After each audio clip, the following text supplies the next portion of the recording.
15 tanda kamu seorang INFJ tipe kepribadian terdekat di dunia. Singkatan INFJ adalah singkatan dari Introversion, Intuition, Emotion and Judgment. Karakteristik ini dianggap sebagai salah satu dari 16 karakteristik Myers-Briggs yang paling langka jenis dan hanya mewakili sekitar 2% dari populasi dunia. Orang dengan tipe kepribadian ini memiliki kualitas yang sangat khas yang membantu mereka untuk berbeda dari orang lain. Mereka sangat misterius dan cerdas secara emosional, dan terkadang mereka dipanggil sebagai pengacara atau penasehat. Meskipun kita mungkin berpikir kita sangat familiar dengan tipe kepribadian ini, sebenarnya telah disalah tafsirkan. Jadi mari kita lihat beberapa karakteristik kunci dari tipe kepribadian INFJ dan cari tahu jika Anda salah satunya. Nomor 1. Panjang gelombang berbeda. Karena kebanyakan orang lain menggunakan panjang gelombang yang berbeda, mereka terutama bertanggung jawab atas intuisi, karena mereka memperhatikan pola bawah sadar secara umum. Karena fungsi sekundernya, model-model ini terutama berkaitan dengan sifat manusia. Perasaan yang menarik mereka ke orang lain. Kemampuan seseorang untuk memahami sesuatu secara tidak sadar. Dan tidak sadar dikenal sebagai intuisi. Mencari tahu bagaimana atau mengapa mereka mengetahuinya. Intuisi bisa dianggap sebagai kemampuan psikis karena bekerja di alam bawah sadar. Namun demikian, INFJ sering merasa kesulitan untuk menjelaskan indera keenam. Ini orang lain, yang sering menyebabkan mereka merasa terisolasi atau disalahpahami sama sekali. Nomor 2. Menginginkan hal-hal yang sempurna dan sering menunda. Orang dengan tipe karakter ini sering menghadapi ketakutan terus-menerus karena tidak berhasil. Mereka berjuang untuk kesempurnaan dan mencoba melampaui kemampuan individu normal. Ini berarti INFJ banyak menunda-nunda karena kebutuhan bawah sadar mereka untuk menemukan yang absolut. Meskipun mereka dapat mencapai semua yang mereka takuti tanpa harus berusaha begitu keras. Jadi INFJ kesulitan menghadapi kritik karena memang begitu muncul dari pikiran mereka terkadang menghilangkan umpan balik positif yang mereka terima. Namun, seiring bertambahnya usia, mereka merasa lebih mudah untuk disingkirkan tuntutan kesempurnaan ini. Mereka mungkin membiarkan diri mereka membuat lebih banyak kesalahan, atau fokus untuk mendapatkan kepercayaan diri. Hasil yang luar biasa terkait dengan tujuan hidup mereka. Nomor 3. Nilai keindahan dan kualitas. Seorang INFJ berusaha untuk menemukan keindahan dan kualitas di hampir semua hal. Mereka lebih suka dikelilingi oleh kehalusan dan keindahan. Mereka sangat tertarik pada hal-hal berkualitas tinggi, seperti makanan enak, pakaian bagus, dan apapun dari pengerjaan berkualitas tinggi. Sementara fokus mereka pada objek kompleks bertentangan dengan sifat spiritual mereka, mereka menganggap kecantikan sebagai kekuatan yang menginspirasi dan menyejukkan. Namun, INFJ umumnya minimalis. Mereka lebih suka memiliki beberapa hal yang menyenangkan daripada banyak hal yang biasa-biasa saja. Nomor 4. Memancarkan kehangatan dan pesona. Sebagian besar dari kita tidak sering duduk di sebelah orang asing dan mendapati diri kita menceritakan hal terhebat kita kepada mereka ketakutan, mimpi, dan rahasia pribadi. Namun, umum bagi orang asing untuk berbagi INFJ karena sangat menarik. Begitu banyak informasi dengan mereka. Orang dengan tipe karakter ini biasanya memiliki aura yang membuat mereka sangat mengesankan. Nyaman dan damai ketika mereka berada di sekitar mereka. Semua orang suka berada di perusahaan mereka dan mereka hebat dalam menempatkan orang santai. Mereka tidak hanya orang yang dapat dipercaya dan menawan, tetapi mereka juga pendengar yang sangat baik. Yang berbicara dalam istilah yang dapat dimengerti dan bertemu orang lain di mana mereka berada. Nomor 5. Sangat tanggap terhadap orang lain. INFJ mampu membaca dan memahami orang lain. Keadaan emosi dan motivasi dalam hitungan detik. Di sisi lain, mereka lebih sulit memahami diri mereka sendiri, dan itu bisa jadi sulit. Ketika Anda mencoba memahami seseorang seperti yang mereka lakukan untuk Anda. INFJ tidak hanya pandai membaca perasaan dan emosi orang lain, tetapi mereka juga sangat pandai membaca perasaan dan emosi mereka sendiri. Menggunakan intuisi mereka untuk masuk jauh ke dalam hati orang lain. Mereka menemukan bagaimana pikiran orang lain bekerja dan mencoba mencari tahu apa memberi mereka singularitas yang unik. Mereka tahu dengan mudah ketika seseorang berbohong kepada mereka, atau bahkan ketika seseorang berbohong kepada mereka. Untuk mereka sendiri. Nomor 6. Memahami emosi orang lain.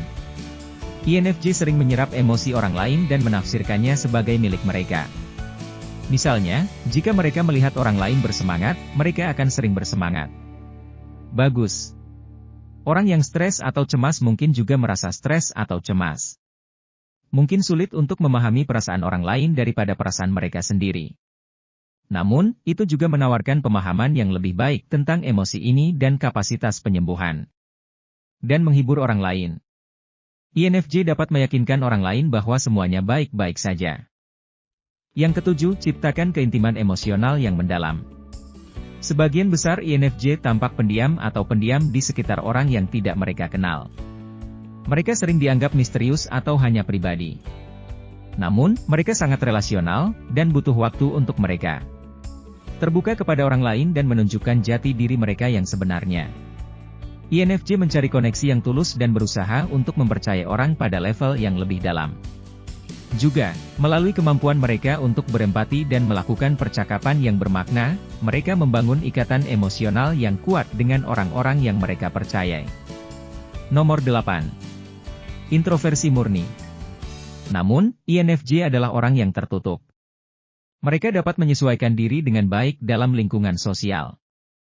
Tetapi mereka mungkin juga merasa sepenuhnya damai dengan sekelompok teman yang relatif kecil yang dapat diandalkan dan layak untuk mereka. INFJ, seperti kebanyakan introvert, biasanya terlalu banyak bekerja dan lelah di lingkungan sosial yang penting atau orang banyak.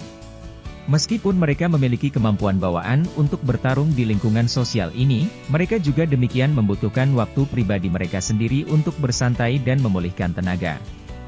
Nomor 9. Rentan terhadap konflik. Konflik sering membuat tipe kepribadian INFJ tertekan. Mereka bertujuan untuk membangun hubungan yang harmonis dengan orang-orang di sekitar mereka, dan mereka menginginkannya untuk membantu menjaga keharmonisan dalam hubungan. Ketika konflik muncul, secara fisik dapat mengganggu optimisme mereka yang tampaknya konstan. Ketika mereka memikirkan konflik itu, mereka akan sering mengalami kesulitan tidur atau berkonsentrasi.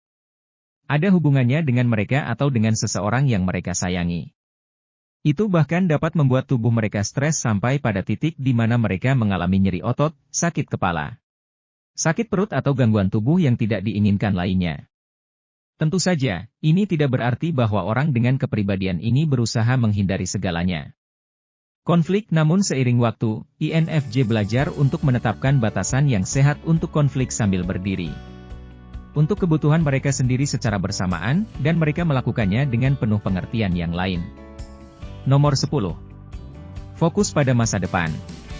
Karakteristik yang sangat penting dari tipe kepribadian ini adalah kemauan keras. INFJ sering melakukan apapun yang mereka bisa untuk lebih dekat dengan tujuan pribadi mereka. Misalnya, jika mereka berada dalam hubungan yang sepertinya tidak kemana-mana, atau jika memang demikian. Jika mereka dipekerjakan di tempat di mana mereka tidak bahagia atau tidak melihat prospek masa depan, mereka akan memutuskan hubungan atau berhenti dari pekerjaannya. INFJ juga sangat kritis terhadap peristiwa masa lalu dan cenderung mengingat pengalaman negatif. Untuk menghindari perasaan negatif yang sering menyertai ingatan tersebut, biasanya lebih memilih kehidupan yang berorientasi masa depan. Nomor 11, menghormati orang yang membutuhkan bantuan. Seorang INFJ dapat merasakan kebaikan dalam diri orang lain. Namun mereka sering menjadi korban teori sayap patah karena menganggap bisa menyelamatkan yang lain. Karena mereka mampu, mereka sering cenderung kepada mereka yang membutuhkan bantuan. Untuk membantu dan menyembuhkan orang lain dengan kasih sayang. Ini bisa bermanfaat bagi kepribadian INFJ, tetapi jika batasannya dilanggar, itu juga bisa sangat menegangkan atau membuat frustrasi. Nomor 12. Pemikir intelektual. INFJ sering memikirkan tujuan, makna, dan apa artinya. Segala sesuatu dalam hidup mereka seperti apa adanya. Karena cinta mereka menikmati musik, membaca, dan mata pelajaran filosofis atau spiritual. Untuk mempelajari hal-hal baru dan memperkuat pemahaman mereka tentang dunia.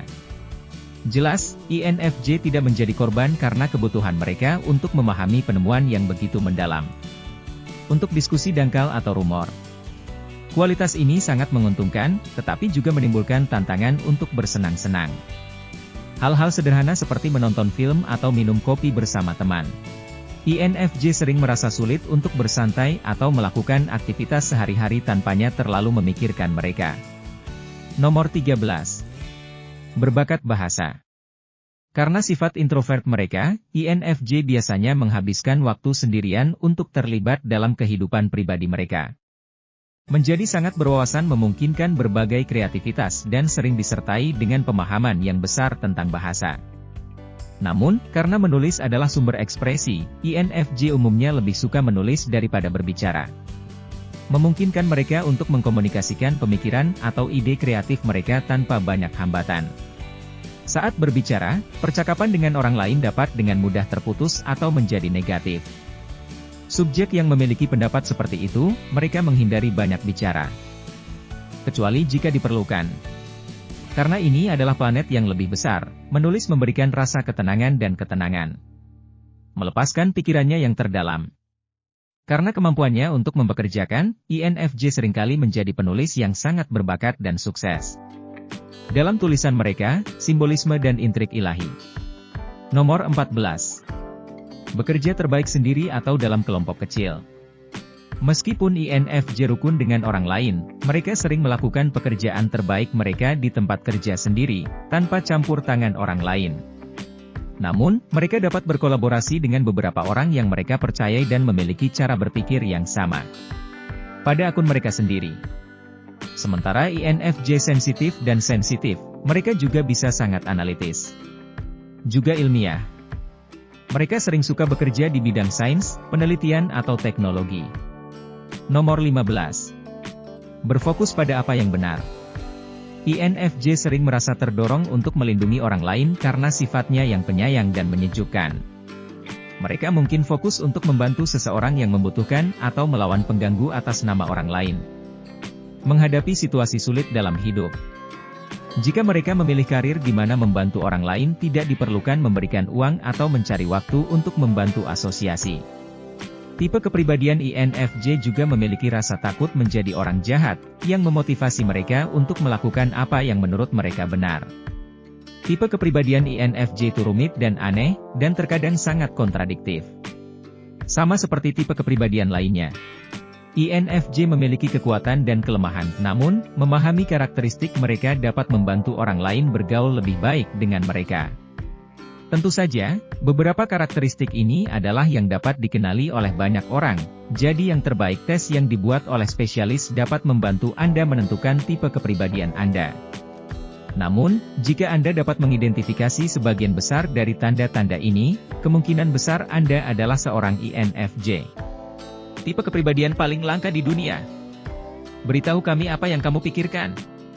Berapa banyak dari karakteristik ini yang beresonansi dengan Anda? Apakah Anda seorang INFJ? Berikan jempol dan bagikan video ini ke teman-teman Anda agar kami dapat membantu. Klik tombol subscribe dan jangan lupa klik notifikasi lonceng.